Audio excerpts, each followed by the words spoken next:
का दावा। उन्होंने वोट का दावा किया है। बीटीपी के दोनों विधायकों का भी कांग्रेस को समर्थन का दावा। आरएलपी के तीनों विधायकों ने बीजेपी को समर्थन देने की बात कही। उन्होंने बीजेपी को वोट डालने की बात कही। 13 निर्दलीय विधायकों ने भी अपने वोट डाले हैं। वोटिंग से पहले कांग्रेस बीजेपी की खेमेबंदी भी हुई थी।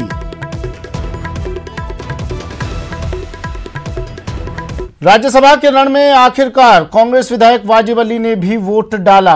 खास बात यह रही कि वाजिब अली वोट डालेंगे या नहीं, इसे लेकर सुबह से ही असमंजस की स्थिति रही। वाजिब ऑस्ट्रेलिया में थे, ऐसे में उनके जयपुर पहुंचने पर संदेह था, लेकिन 2 दिन पहले वाजिब मरुधरा पहुंच गए थे, लेकिन फिर उनकी कोरोना जांच को लेकर सवाल उठे। यहां तक कि वोट देने पहुंचे वाजिब अली को लेकर बीजेपी ने निर्वाचन अधिकारी के पास शिकायत भी की। बीजेपी का आरोप था कि बगैर कोरोना निगेटिव रिपोर्ट के वाजिब अली को वोट डालने की इजाजत क्यों दी गई। बाद में मामले का हल निकालते हुए वाजिब अली के पीपीई किट वाजिब अली को मुहैया करवाई गई और फिर वाजिब अली अपना वाजिब हक अदा किया।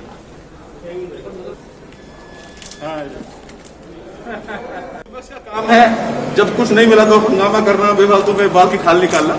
उनकी संतुष्टि के लिए ये फॉर्मेलिटी भी कर ली गई और सब कुछ ठीक है। तो पहले क्वारंटाइन की पालना क्यों, मतलब कारण क्या रहा कि सब सारी पालना हो रही है सर, सब कुछ लॉ के साथ ही हो रहा है, किसी को उल्लंघन नहीं किया गया।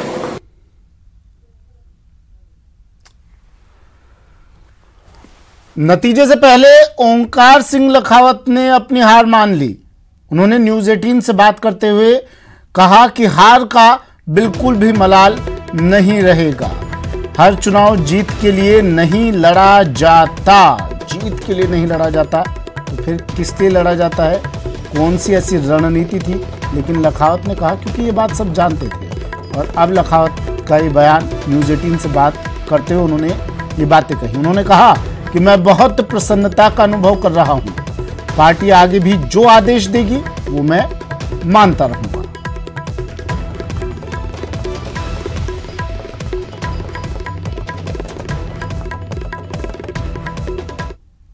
प्रक्रिया लगभग संपन्न हो चुकी है। हमारे साथ भाजपा प्रत्याशी ओंकार सिंह लखावत जी, उनसे हम बात करते हैं।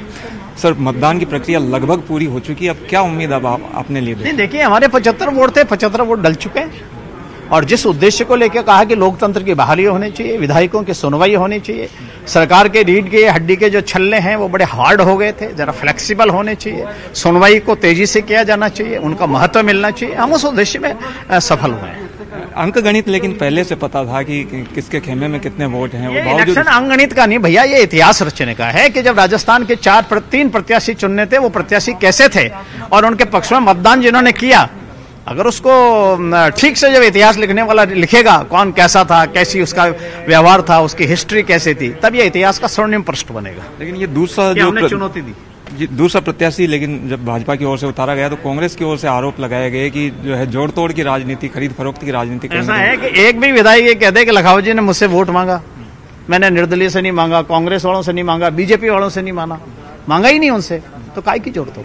तो आपको ये पहले से पता था कि हार जो है वो लगभग तय है, क्योंकि वोट जो है उतने नहीं है, केवल एक ही प्रत्याशी जो है उसमें है, तो फिर किस तरीके से देखा जाए इसको? क्या पृथ्वीराज चौहान ने मोहम्मद गोरी से युद्ध लड़ा था ना, पृथ्वीराज चौहान शहीद हो गया, उसका इतिहास खत्म थोड़ी हो गया। खानवा के बैटलफील्ड के अंदर बाबर से राणा सांगा ने युद्ध लड़ा था, हसन खान मेवाती ने लड़ा, कोई खत्म थोड़ी हो गए। मोहम्मद गजनी आया तो राणा गोगा जी ने चुनाव किया, वो खत्म थोड़ी हो गए। अब्दुल शाह अब्दाली से सूरजमल ने युद्ध किया तो खत्म थोड़ी हो गए। युद्ध का जीतना इसमें हमारा कमिटमेंट कितना है, हम हमारी पार्टी के लिए हमारा लोगों के सामने बताने की आवश्यकता है। आज जो हमारी पार्टी के, अभी हम विपक्ष में हैं, हमारे गिनती के एमएलए हैं ना 75, तो हम ऐसा क्यों बात कह दें कि साहब हम 75 से अधिक मान के चुनाव लड़ रहे थे? ऐसा नहीं, हमारे पास अतिरिक्त वोट था। हमने कहा ये सब विषय जनता के सामने आने चाहिए, मलाल कोई नहीं है और आगे भी जो है। मैं बहुत प्रसन्नता का अनुभव कर रहा हूँ, मैं आपको ईमानदारी से बता रहा हूँ। अरे वरना लोग ये कहते हैं लखावत जी हमेशा कुछ न कुछ पदों पे रहते रहे हैं, कभी चुनाव लड़ते और हारते तब पता लगता। तो मेरा ये कहना है कि ये भी तो एक अनुभव आना चाहिए ना, बहुत अच्छा अनुभव है। और कार्यकर्ताओं को मैसेज जाता है कि हमेशा सब चीजें कोई प्राप्त करने के लिए नहीं होती है, पार्टी का दायित्व पूरा करना चाहिए। Thank you. तो ये है हमारे साथ ओंकार सिंह लखावत, जो लगभग तय है कि उनकी हार इस चुनाव में होने वाली है, लेकिन उनका कहना है कि पार्टी ने जो उन्हें दायित्व दिया उस पर वो खरा उतरे हैं और आगे भी इसी तरीके से पार्टी जो उन्हें आदेश देती रहेगी वो उसे निभाते रहेंगे। कैमरामैन देवेंद्र सैनी के साथ दिनेश शर्मा, न्यूज 18 जयपुर। राज्यसभा चुनाव 2020 के मतदान के दौरान विधानसभा अध्यक्ष डॉक्टर सीपी जोशी ने भी मतदान किया। विधायक के रूप में विधानसभा स्पीकर का मत स्वीकार होता है।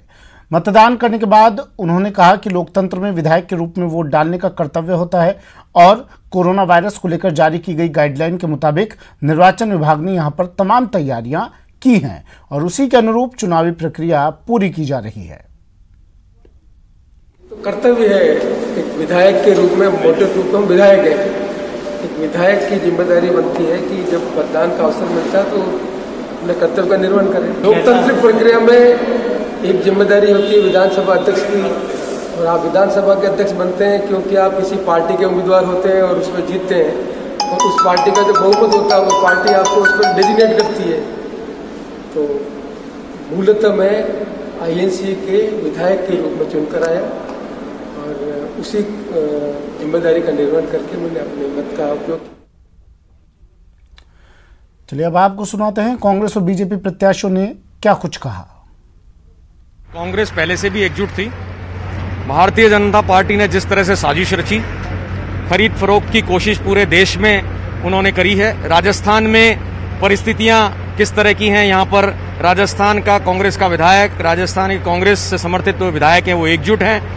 इस एकजुटता का परिचय, एकता का परिचय विधायकों ने दिया है और उसका परिणाम शाम को निश्चित रूप से आएगा। मैं भारतीय जनता पार्टी का कार्यकर्ता हूँ। एक कार्यकर्ता की जीत होती है। भारतीय जनता पार्टी चुनाव लड़ रही है और भारतीय जनता पार्टी कार्यकर्ताओं को अवसर देती है। और भारतीय जनता पार्टी बड़े लोग परिवारवाद में विश्वास नहीं करती है। आज तक राजनीति में 40 साल से अधिक वर्षों से काम कर रहे हैं। भारतीय जनसंघ से काम शुरू किया। वहीं राज्यसभा चुनाव में कांग्रेस के पर्यवेक्षक TS सिंहदेव ने जीत का दावा किया। 2 सांसद जाएंगे राज्यसभा में और भाजपा के 1।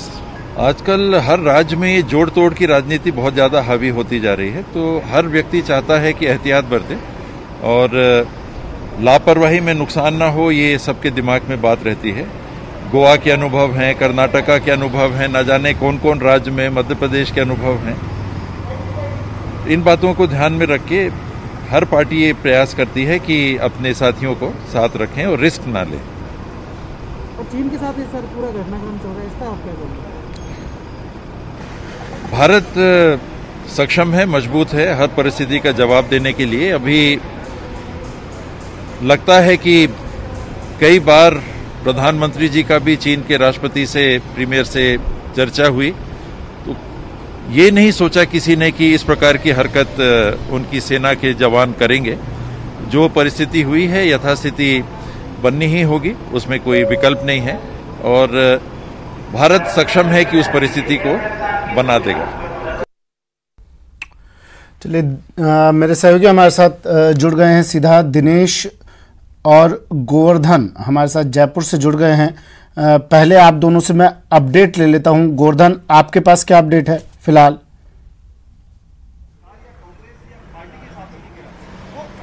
देखिए, जो वोटिंग प्रोसेस है वो पूरा हो चुका है। राज्यसभा चुनाव के लिए वोटिंग का टाइम भी अब खत्म हो चुका है। 4 बजे तक 198 विधायक अपना वोट डाल चुके हैं। मंत्री मास्टर भंवरलाल और CPM के विधायक हैं गिरधारी मैया, ये 2 वोट नहीं डाल पाए हैं। मास्टर भंवरलाल मेदांता हॉस्पिटल में भर्ती हैं, जबकि गिरधारी मैया हैं वो बीमार होने की वजह से यहां पर नहीं आ पाए हैं। वाजिब अली आखिर वोट देने वाले विधायक रहे। वाजिब अली के वोट को लेकर के आज विधानसभा में जबरदस्त विवाद हुआ। सबसे पहले जब वो यहां पर आए तो लाइन में लग गए थे, बैलेट हाथ में ले लिया था। बाद में बीजेपी की आपत्ति के बाद उनको रोका गया और फिर बाद में PP किट पहन करके उन्होंने वोट किया। वाजिब अली के पूरे मामले को लेकर के आज विवाद हो गया है। बीजेपी के विधि प्रकोष्ठ के अध्यक्ष हैं, उन्होंने ज्योतिनगर थाने में वाजिब अली के खिलाफ FIR करने को लेकर के और परिवाद दिया है। अब इस पूरे मसले को लेकर के राजनीतिक विवाद हो गया है। हमारे साथ वाजिब अली के खिलाफ शिकायत। बड़ी खबर इस वक्त की, वाजिब अली के खिलाफ शिकायत दर्ज ज्योतिनगर थाने में। बड़ी खबर टीवी स्क्रीन पर, वोट डालने पर बीजेपी ने आपत्ति जताई और शिकायत दर्ज करवा दी। विदेश से लौटे थे विधायक वाजिब अली और सीधा वोट डालने के लिए पहुंचे ज्योतिनगर थाने में। शिकायत अब दर्ज बीजेपी ने करवा दी है। महामारी एक्ट उल्लंघन पर यह एफआईआर दर्ज करवाई गई है। गोवर्धन मेरे सहयोगी हमारे साथ जुड़े हुए हैं। गोवर्धन, बिल्कुल, देखिए, जिन्होंने परिवाद दिया है ज्योतिनगर थाने में वाजिब अली के खिलाफ, सुरेंद्र सिंह नरूका हैं, बीजेपी विधि प्रकोष्ठ के अध्यक्ष हैं, उनसे सीधा जुड़ते हैं। सुरेंद्र सिंह जी, किस आधार पर शिकायत दी गई है और क्या आपने बेस बनाया है, क्या कहा है शिकायत में? आधार बिल्कुल स्पष्ट है कि वाजिब अली जी जो नगर से विधानसभा के सदस्य हैं, निर्वाचित सदस्य हैं, आज राज्यसभा का वोट डालने के लिए विधानसभा में आए, जो ऑस्ट्रेलिया थे, ऑस्ट्रेलिया से डायरेक्ट अपना मतदान करने के लिए आए। कोविड-19 की जो गाइडलाइन है, जो भारत सरकार के गृह मंत्रालय और हेल्थ डिपार्टमेंट के द्वारा जारी शुदा है, उस गाइडलाइन के अंदर ये स्पष्ट है कि उनको 14 दिन का क्वारंटाइन उनको रहना चाहिए। लेकिन इस गाइडलाइन का उनको पता होने के बाद में उस गाइडलाइन का उन्होंने कोई अनुपालना नहीं की और सीधा का सीधा वो विधानसभा के अंदर वोट डालने आ गए। जबकि विधानसभा के अंदर 200 हमारे राजस्थान के विधायक हैं, जो लगभग सभी विधायक यहाँ मौजूद थे, हमारे विधानसभा के सब कर्मचारी अधिकारी यहाँ मौजूद थे, निर्वाचन आयोग के कर्मचारी अधिकारी मौजूद थे, सुरक्षा कर्मी मौजूद थे, मीडिया कर्मी मौजूद थे। जो 14 दिन का क्वारंटाइन है वो किस लिए रखा जाता है कि अगर ऐसा कोई संक्रमण वो फैला ही नहीं। जब इस बात की उनको नॉलेज होने के बाद में भी वो संक्रमण को फैलाने के उद्देश्य से भी आए, इसलिए हमने ये रिपोर्ट दर्ज करवाई कि जो माननीय सदस्य हैं, जो जब पता चला कि डायरेक्ट ऑस्ट्रेलिया से आए हैं, तो हमारे जो पदाधिकारी है भारतीय जनता पार्टी के जो वहां मौजूदा थे, उन्होंने निर्वाचन आयोग को इस बात की शिकायत भी की, जिस कारण से उनको रोका गया। और जो संक्रमण फैलाने का उन्होंने आपराधिक कृत्य किया है, उसके खिलाफ हमने ज्योतिनगर थाने में रिपोर्ट दर्ज करवाई है। रिपोर्ट का क्या स्टेटस है? रिपोर्ट ले ली गई है? रिपोर्ट हमने पुलिस थानाधिकारी को रिपोर्ट दे दी है, रिपोर्ट ले ली है, उन्होंने रिपोर्ट रिसिप्ट कर दी है। बाकायदा मामला बनता है, आपराधिक कृत्य बनता है, तो उनके खिलाफ एफआईआर दर्ज करके कार्रवाई की जानी चाहिए। तो आप देख सकते हैं वाजिब अली का जो पूरा मामला है, अब राजनीतिक विवाद के साथ साथ थाने तक भी मामला पहुंच गया है और आने वाले अब वक्त में देखना होगा कि पुलिस इस पर क्या एक्शन लेती है। राजनीतिक विवाद के साथ साथ अब कानूनी मामला भी ये बनता हुआ दिख रहा है। हालांकि वाजिब अली ने वोट जरूर डाल दिया है, लेकिन ये वोट अब विवाद का विषय भी बन गया है। फिलहाल जो अपडेट है उसके मुताबिक ज्योतिनगर थाने में रिपोर्ट उनके खिलाफ दे दी गई है। पुलिस इस परिवाद की जांच कर रही है। आगे इस पर फैसला लिया जाएगा कि एफआईआर दर्ज होती है या नहीं होती है। लेकिन इस बीच अगर राज्यसभा चुनाव की बात की जाए तो 198 वोट इन चुनाव में डले हैं। 5 बजे से काउंटिंग स्टार्ट होगी और करीब 6 बजे के आसपास तीनों सीटों पर नतीजे आ जाएंगे। नतीजा साफ साफ दिख रहा है, 2 कांग्रेस और 1 सीट बीजेपी के खाते में जाती हुई साफ साफ दिख रही है। लेकिन काफी इंटरेस्टिंग ये चुनाव रहा। अगर फ्लैशबैक में देखा जाए तो पहले ये चुनाव रद्द होता है, बाद में जाकर के खरीद फरोख्त के आरोपों को लेकर के 10 दिन तक विधायकों को कैंप कर रखा जाता है और एसओजी और भ्रष्टाचार निरोधक ब्यूरो में इसकी शिकायत होती है। दोनों एजेंसियां हैं इस पूरे मसले की खरीद फरोख्त के आरोपों की जांच कर रही है। आज रिजल्ट आने के बाद अब जो सबसे बड़ा इशू बनेगा वो खरीद फरोख्त से जुड़ी हुई जांच का ही रहने वाला है, जो राजनीतिक विवाद, क्योंकि बीजेपी और कांग्रेस के बीच ये राज्यसभा चुनाव में खरीद फरोख्त का मुद्दा है, वो राजनीतिक विवाद का बनता हुआ दिख रहा है। शुरुआत से 10 दिन से आरोप प्रत्यारोप का दौर चल रहा है और बीजेपी अब सबूत की मांग कर रही है कांग्रेस से, जबकि कांग्रेस के नेता कह रहे हैं कि वक्त आने पर सबूत दे दिए जाएंगे। अब आगे ये देखा जाएगा कि क्या सबूत सामने आते हैं और ये जांच की दिशा में जाती है। जी, और देखिए, इस चुनाव को इंटरेस्टिंग बनाने में अगर लखावत साहब का नाम नहीं लिया जाए तो ये थोड़ा बेईमानी होगा। लखावत साहब ने आज न्यूज़ 18 से खास बात भी की और उन्होंने एक बात कही कि हर चुनाव जीत के लिए नहीं लड़ा जाता। दिनेश, क्या कहा लखावत साहब ने? जीत के लिए नहीं लड़ा जाता तो क्या मंशा थी फिर चुनाव लड़ने की? कौन सी ऐसी रणनीति थी? बिल्कुल, देखिए, ये जो पूरा चुनाव जिसमें रोचकता आई और जो पूरा पेंच फंसे वो केवल इसी बात को लेकर थी कि भाजपा ने जो है दूसरा प्रत्याशी अपना उतार दिया था मैदान में। लेकिन अब एन वक्त पे जो है भाजपा जो है पीछे हट रही है। लखावत, ओंकार सिंह लखावत जो है खुद उन्होंने अपनी हार स्वीकार कर ली है। उन्होंने जो हमने बात की, उन्होंने साफ तौर पर यह कहा कि इस हार का उन्हें मलाल नहीं रहेगा, क्योंकि हर चुनाव जो है वो केवल जीत के लिए नहीं लड़ा जाता। साथ ही उन्होंने ये भी कहा कि पार्टी की ओर से उन्हें आदेश मिला था, वो उन्होंने पूरा किया और आगे भी वो दायित्व बहुत इसी तरीके से निभाते रहेंगे। अपना हर कार्यकर्ता का दायित्व होता है कुछ ना कुछ पार्टी के लिए, वो अपना निभाते रहेंगे। साथ ही उन्होंने ये भी कहा कि खरीद फरोख्त के जो आरोप लगाए गए थे भाजपा पर कांग्रेस की ओर से, वो पूरी तरीके से निराधार है। भाजपा के विधायक जो है रामलाल शर्मा, वो भी हमारे साथ जुड़ गए हैं, उनसे हम बात कर लेते हैं। रामलाल जी, पूरी जद्दोजहद हो रही थी दूसरे प्रत्याशी को लेकर, अब जो प्रत्याशी है उन्होंने ही रिजल्ट आने से पहले ही अपनी हार मान ली।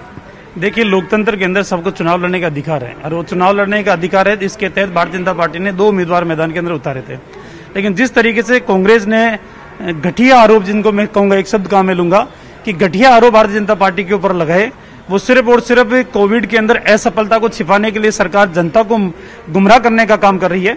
और ये कहूंगा कि आज जिस तरीके से एक और सरकार कोविड के अंदर एडवाइजरी जारी कर रही है, सबको पालना करने की बात कर रही है, जो लॉकडाउन का उल्लंघन करते हैं या जो क्वारंटाइन रहने आए उनको क्वारंटाइन रहने का उल्लंघन करते हैं, उनके खिलाफ सरकार मुकदमा दर्ज करा रही है। दूसरी तरफ सरकार के नुमाइंदे खुद वोट डालने के लिए आ रहे हैं। विदेश यात्रा में आने के बाद में 14 दिन उनको होम क्वारंटाइन रहना नितांत आवश्यक है, उसके बावजूद भी कल विदेश से आए हैं और आज वोट डालने के लिए आ रहे हैं। कांग्रेस एक दोहरा चरित्र कांग्रेस का सामने है। हम चाहेंगे कि सरकार पहल करते हुए ऐसे व्यक्ति के खिलाफ मुकदमा दर्ज कराए, लेकिन कांग्रेस चाहती है कि वोट उसका प्राथमिकता है, जो एडवाइजरी वो जारी करती है वो उसकी प्राथमिकता नहीं है। हमने आज विरोध दर्ज कराया, उसके बाद में जो वाजिद अली है, जो विधायक हैं, उनका कोविड टेस्ट भी हुआ है और उसके बाद में पीपीई किट के माध्यम से उसने वोट डाला है। हम चाहेंगे कि सरकार को पहल करते हुए आगे बढ़ना चाहिए। वो कहना चाहिए कि साहब, हम जो एडवाइजरी जारी की उसकी पालना सब लोगों के लिए नितांत आवश्यक है, चाहे विधायक हो चाहे सामान्य जनता हो। मेरा सवाल ये है कि जब पूरा अंक गणित पहले से पता था कि इतने वोट जो है भाजपा के पास है, केवल 75 वोट, बावजूद उसके दूसरा प्रत्याशी उतारा गया, तो केवल ये खलबली पैदा करने का मानस था राजनीति में। देखिए, आपने भी देखा होगा कि जो सत्ता के अंदर रहता है उनको डर नहीं होता। सत्ता के पास है, सब चीज एजेंसियां होती है, एसओजी उसके पास है, एसीबी उसके पास है, इंटेलिजेंस उसके पास है, लेकिन उसके बावजूद भी कांग्रेस सरकार होते हुए भी जिस प्रकार का खौफ उनके विधायकों के मन और मस्तिष्क के अंदर बैठा होता सरकार के पास कि हमारे विधायक टूट के चले जाएंगे, हमारे विधायक हमारे को वोट नहीं डालेंगे, विधायकों की नाराजगी है। भरत सिंह कुन्नर कई बार वक्तव्य दे चुके हैं, पृथ्वी सिंह जो इनके विधायक वक्तव्य दे चुके हैं, सवाई माधोपुर से आने वाले विधायक इन सरकार के खिलाफ की बातें कर चुके हैं। तो सरकार खुद डरी हुई थी कि सरकार अगर ये प्रत्यक्ष मतदान होता तो निश्चित रूप से कांग्रेस। दिनेश, वक्त एक ब्रेक का हो रहा है, यहाँ पर आप बने रहिए, मैं फिर से लौट रहा हूँ। ब्रेक के बाद स्वागत है आपका। तो कांग्रेस काफी रोचक रहा है ये चुनाव, राज्यसभा का ये रण। कांग्रेस बीजेपी पर आरोप लगाती रही, बीजेपी कांग्रेस पर आरोप लगाती रही, जबकि तस्वीर पूरी साफ थी, हर कोई जानता था जीत किसकी तय है। लेकिन चौथे कैंडिडेट ने मैदान में उतरकर तमाम ये व्यूह रचना रच डाली और इसके बाद शुरू हुआ आरोप प्रत्यारोप का सिलसिला। कांग्रेस ने बीजेपी पर खरीद फरोख्त के आरोप लगाए और बीजेपी ने इन तमाम आरोपों को सिरे से नकार दिया। मेरे सहयोगी हमारे साथ लगातार बने हुए हैं, गोवर्धन और दिनेश हमारे साथ जुड़े हुए हैं। दिनेश, रामपाल जी अभी कह रहे थे कि ऐसा कुछ नहीं है, कांग्रेस के पास अगर कोई सबूत है तो दिखाए, क्यों नहीं दिखाती। गोवर्धन, इसका जवाब मैं आपसे ले रहा हूं, क्या वो सबूत कांग्रेस ने जांच टीमों को दे दिए हैं?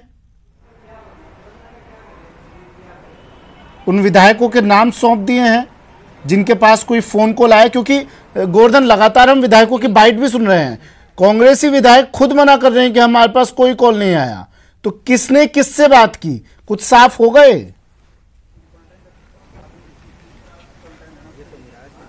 देखिए, जो इसमें मुख्य शिकायत करता है सरकारी मुख्य सचेतक महेश जोशी, उनका ये कहना है कि ये विधायकों के कैंप की वजह से और राज्यसभा चुनावों की वजह से उनको इन दोनों जांच एजेंसियों को सबूत सौंपने का वक्त नहीं मिला और अब वो जैसे ही चुनावों से फ्री होंगे वो दोनों एजेंसियों के पास जाकर के सबूत सौंपेंगे और नाम बताएंगे। ये मीडिया से बातचीत में कल भी और कई बार वो ये कह चुके हैं। अब ये कल पर निर्भर करता है कि कब वो जाकर के सबूत सौंपते हैं। अभी तक किस विधायक को किसने प्रलोभन दिया, ये जांच का विषय है और सामने आ नहीं पाया है। हमने भी कई नेताओं से पूछने की कोशिश की, लेकिन कोई भी ऑन कैमरा ये बताने को तैयार नहीं है कि ऐसे विधायक कौन थे जिनके पास में प्रलोभन के लिए फोन आया। टीएस सिंहदेव जो पर्यवेक्षक हैं और छत्तीसगढ़ के स्वास्थ्य मंत्री हैं, उनसे भी हमने पूछा तो उनका भी यही कहना था कि कुछ विधायकों के पास फोन आए हैं और उन्होंने हाईकमान को इसके बारे में रिपोर्ट दी है। बाहर वो इसलिए नहीं बताएंगे क्योंकि जांच प्रभावित होने का खतरा इससे रहता है। तो बात तो मान ली गई है, पार्टी की जो इंटरनल रिपोर्ट हाईकमान को दी गई है उसमें भी खरीद फरोख्त का जिक्र किया गया है। अब ये जांच एजेंसियों के पास नेताओं के पेश होने का जब वक्त आएगा तब पता लग पाएगा कि वाकई में सबूत क्या थे, और जांच जिस दिशा में आगे बढ़ेगी, जैसे जैसे जांच आगे बढ़ेगी उस समय सारी कड़ियां इसमें जुड़ेंगी। किसके पास फोन आया, क्या सबूत हैं, ये चीजें सब अभी जांच का विषय है। फिलहाल आरोप प्रत्यारोप के दौर तक ये बात सीमित होती हुई दिख रही है, लेकिन आगे क्योंकि जांच का स्कोप आगे है, जब सरकारी मुख्य सचेतक महेश जोशी इन दोनों एजेंसियों के पास जाएंगे तब सारी चीज स्पष्ट हो पाएगी कि सबूत प्रारंभिक तौर पर हैं क्या।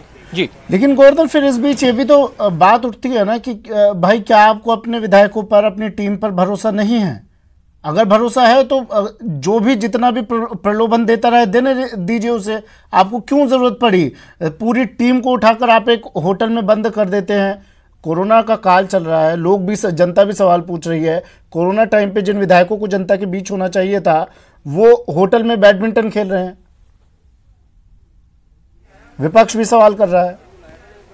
बिल्कुल, देखिए ये सवाल हमने ये सवाल पहले भी पूछा गया था कांग्रेस के नेताओं से, तो उस वक्त ये कहा गया था सीएम की ओर से भी और बाकी नेताओं की ओर से भी कि सावधानी बहुत जरूरी है। अगर कोई खतरा नहीं होता तो इस तरह वो कैंप नहीं करते। ये सवाल कई बार किया गया था कांग्रेस के नेताओं से, तो कांग्रेस के नेताओं का जवाब यही था कि सावधानी के तौर पर ऐसा करना जरूरी है, क्योंकि गुजरात में, कर्नाटक में उनके साथ में इस तरह से बीजेपी कर चुकी है, लिहाजा राजस्थान में उनके पास में इनपुट था, इसलिए उस इनपुट से सबक लेते हुए उन्होंने पहले ही अपने विधायकों को सुरक्षित स्थान पर रख करके और उनको एक तरह से कैंप कर दिया गया। और यही वजह थी कि 10 दिनों तक उन विधायकों को एक होटल में कैंप करा के रखा गया, ये कांग्रेस नेताओं का कहना है।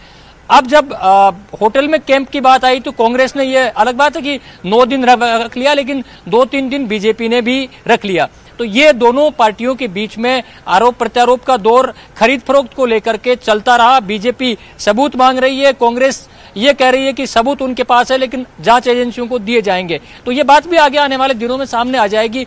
जब जांच एजेंसियों की पूछताछ होगी और जांच एजेंसियां अपनी जांच आगे बढ़ाएगी तो निश्चित तौर पर पूरे मामले का दूध और पानी का पानी होना तय है, इसमें ज्यादा वक्त लगना नहीं है। हालांकि सरकारी मुख्य सचेतक महेश जोशी ने मीडिया के सामने ये वादा किया है कि जब भी वो जांच एजेंसियों के सामने जाएंगे तो मीडिया को बताकर जाएंगे और उसमें ये खुलासा हो जाएगा कि सबूत क्या है, क्योंकि सबसे ज्यादा अभी जो महत्वपूर्ण बात यही है कि सबूत क्या है और किन किन विधायकों के पास में प्रलोभन को लेकर के फोन आए थे। ये अलग बात है कि कई बार रणनीतिक तौर से भी इन चीजों को गुप्त रख दिया गया हो या फिर जांच एजेंसियों के सामने जांच प्रभावित होने के डर से इस तरह का नहीं किया गया हो, ये कुछ ही दिनों में स्पष्ट हो जाएगा।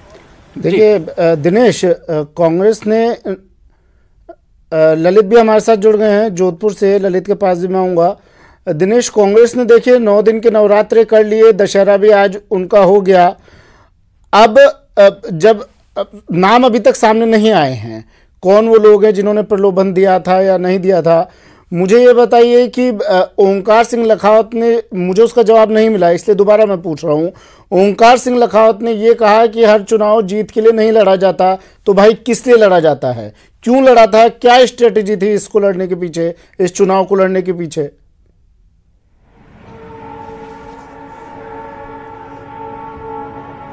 बिल्कुल, देखिए यही सवाल हमने उनसे किया कि आखिर चुनाव क्यों लड़ा, जबकि अंकगणित तो पहले से ही पता था कि उनके खाते में इतने वोट नहीं है कि वो दूसरी सीट जो है वो निकाल सके अपने लिए। लेकिन उन्होंने जो जवाब दिया वो यही कि हर चुनाव जीत के लिए नहीं होता, कुछ पार्टी के प्रति निष्ठाएं होती है, दायित्व बोध होता है, जो पार्टी आदेश देती है वो जो है मानना पड़ता है और इसी तरीके से आगे भी वो अपना कर्तव्य जो है निभाते रहेंगे। पार्टी जो भी आदेश देगी वो पूरा करते रहेंगे। कुछ उदाहरण भी उन्होंने दिए कि कई बड़े बड़े नेताओं ने चुनाव लड़े हैं और हारे भी हैं, जबकि पहले से तय होता है कि उनकी हार जो है वो तय होने वाली है, बावजूद उसके चुनाव कुछ अब जश्न की तस्वीरें भी दिखा देते हैं आपको। खुशी मनाई जा रही होगी, अब लाजमी सी बात है लड्डू खिलाए जा रहे होंगे। ललित हमारे साथ जुड़े हुए हैं जोधपुर से, बीजेपी उम्मीदवार राजेंद्र गहलोत जिनकी जीत तय है बिल्कुल, उनके घर पर ललित इस वक्त मौजूद हैं। ललित, क्या तस्वीरें?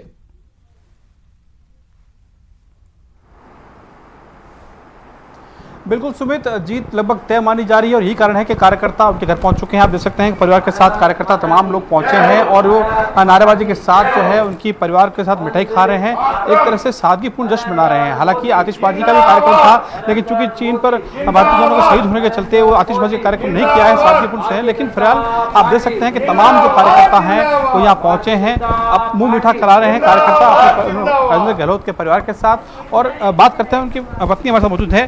कितनी खुशी है? लगभग जीत लगभग तय है। खुशी बहुत है और धन्यवाद, बहुत बहुत मोदी जी को बहुत बहुत धन्यवाद, पार्टी सुपतिया जी को बहुत बहुत धन्यवाद। और साहब बहुत पार्टी रात दिन एक काम करो, मैं दोनों ही लागू ही रहा पार्टी का काम में मैं सेवा करूँ खूब आया गया कि साहब भी बहुत करा।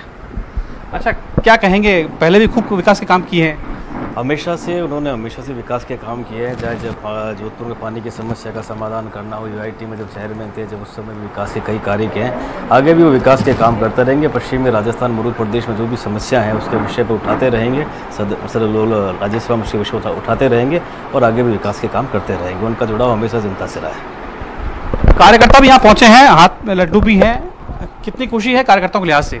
कार्यकर्ताओं हमारे सभी के बीच के जनसंघ के समय से जब इमरजेंसी लगी थी तो 14 महीना तक आप जेल में काटी है और स्थिति ये रही है कि जब भी जोधपुर को जरूरत पड़ी है, पश्चिमी राजस्थान को जल की तो जल भागीरथ के नाम से जाने जाते हैं राजेंद्र जी गहलोत। इतने अभाव में था राजस्थान, उस अभाव से बाहर जल संकट से दूर किया है और आगे भी यूआईटी चेयरमैन रहते हुए भी जोधपुर का सर्वांगीण विकास किया है उन्होंने। अब और विकास के काम होंगे।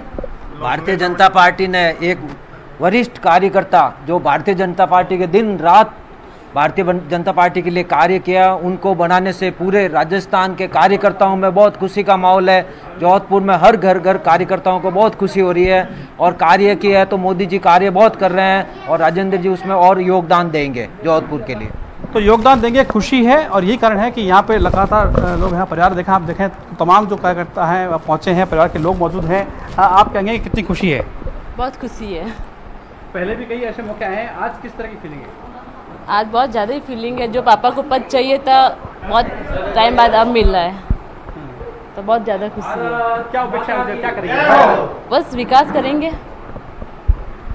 तो ये उनकी पुत्री थी, उनका मानना है कि पहले भी विकास किया है, विकास करेंगे। तमाम कार्यकर्ताओं को खुशी की लहर है और लगातार आप देख रहे हैं नारे लग रहे हैं और ये खुशी अपने आप में बहुत अहम है। हालांकि जीत की घोषणा नहीं हुई है लेकिन लगभग जीत पक्की मान जा रही है और यही कारण है कि लगातार कार्यकर्ता यहाँ पहुँच रहे हैं। चलिए, तो राजेंद्र गहलोत भाजपा उम्मीदवार जिनकी जीत तय मानी जा रही है, उनके घर से तस्वीरें ललित पहुंचा रहे थे। जश्न का माहौल है, खुशी का माहौल है, मिठाइयां बांटी जा रही है, खुशी मनाई जा रही है। एक ब्रेक लेते हैं, जल्द हाजिर होंगे।